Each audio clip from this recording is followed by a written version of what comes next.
नमस्कार दोस्तों, मैं कुसुम आपका फिर से स्वागत करती हूँ मेरे इस चैनल पर। देखिए दोस्तों, हम जैन धर्म पढ़ रहे थे और जैन धर्म के अंतर्गत हमने जैन धर्म के सिद्धांत कल की क्लास में देख लिए थे।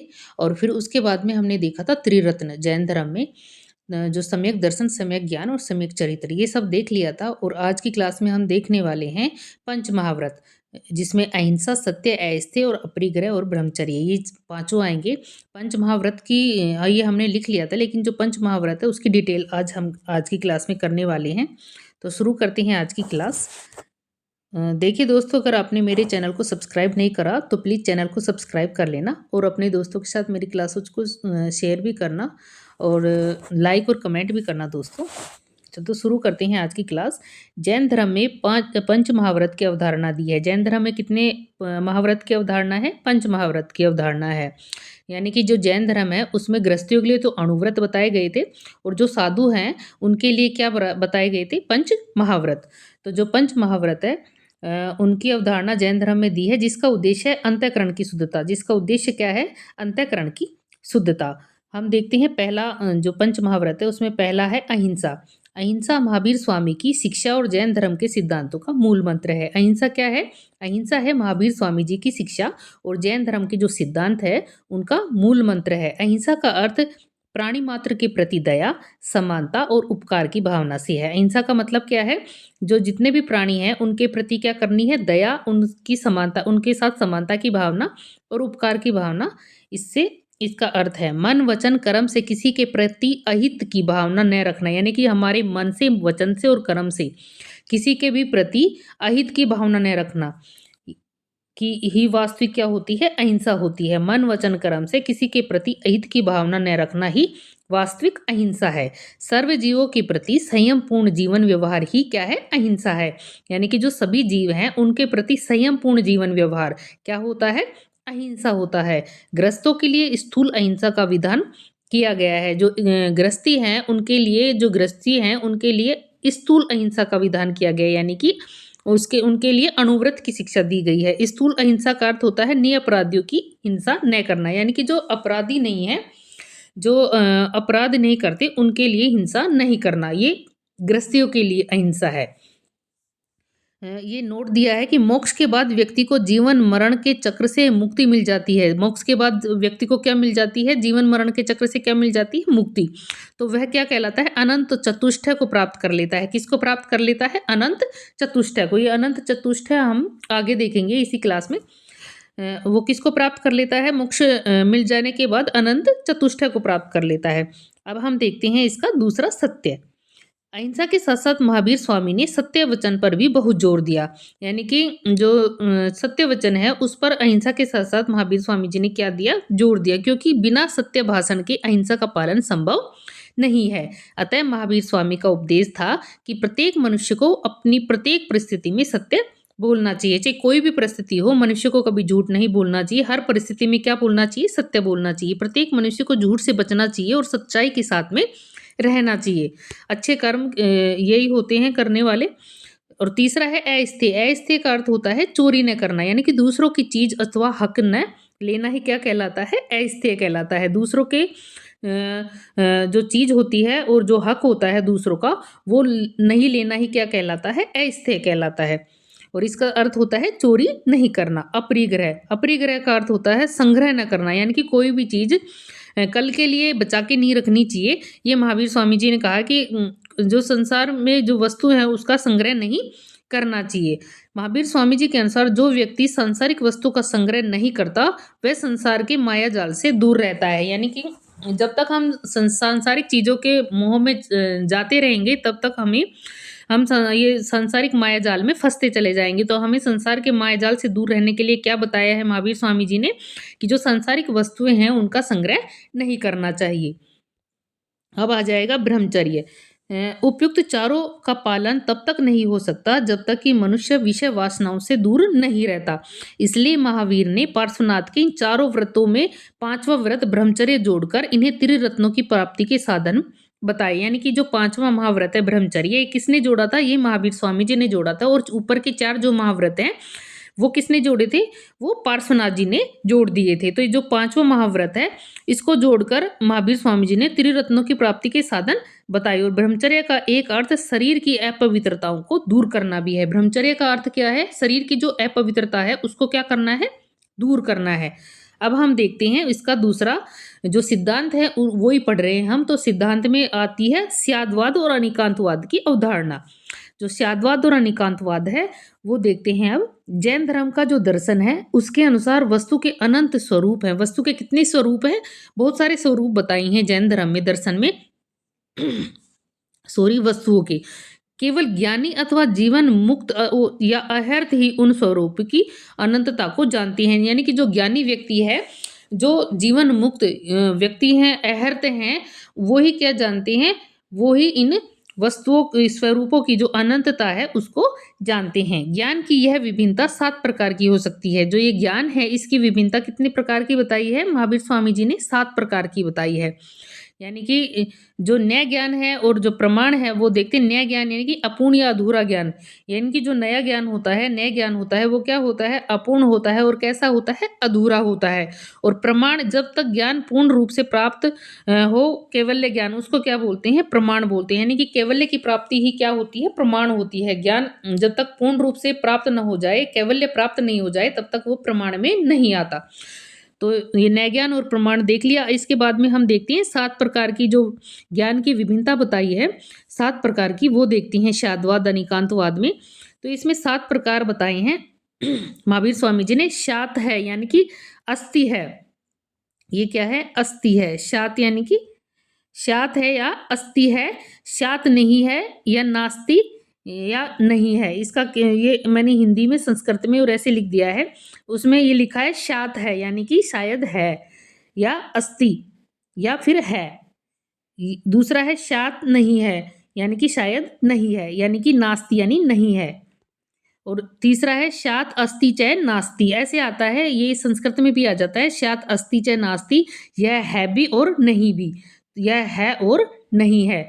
तीसरा आएगा शात अव्यक्तम, यानी कि शायद यह अव्यक्त है, यानी कि कहा नहीं जा सकता। अव्यक्त का क्या मतलब होता है? कहा नहीं जा सकता। पांचवा आएगा शात अस्ति अव्यक्तम, यानी कि शायद यह है, अव्यक्त है, किंतु यह कहा नहीं जा सकता। आप तीनों देख लेना, जिसमें से एग्जाम में कोई सा भी आए तो आप कर दे जिससे। तो ये मैंने तीनों लिख रखे हैं इसके। छठा है शात नास्ति अव्यक्तम, यानी कि नहीं है और कहा नहीं जा सकता। शात नास्ति अव्यक्तम का क्या अर्थ होता है? नहीं है और कहा नहीं जा सकता। और सातवां आएगा शात अस्ति च नास्ति च अव्यक्तम, यानी कि है और नहीं है किंतु कहा नहीं जा सकता। ये क्या है? ये अनेकांतवाद की या शादवाद की अवधारणा है, जो महावीर स्वामी जी ने दी थी, शादवाद की अवधारणा। जिसमें क्या बताया है कि जीवन मुक्त या अहर्त जो व्यक्ति है, कैवल्य जिसको प्राप्त हो जाता है, वो इन स्वरूपों को की अनंतता को जान सकता है। साधारण व्यक्ति इसको नहीं जान सकता। यदि मनुष्य तटस्थ भाव से उसी वस्तु का दर्शन करता है और जैसी ही वह उसे दिखाई देती है वह वैसी ही उसे बताता है। यानी कि कोई भी मनुष्य हो, यानी कि मेरे को जो अगर कोई चीज़ दिखाई दे रही है और जैसे मैं उसको महसूस कर रही हूँ, देख रही हूँ, मैं उस चीज़ के बारे में वैसे ही बताऊंगी। तो यही बताया है कि मनुष्य तटस्थ भाव से उसी वस्तु का दर्शन करता है और उसे जैसी दिखाई देती है वह उसी के बारे में वैसे ही बताता है।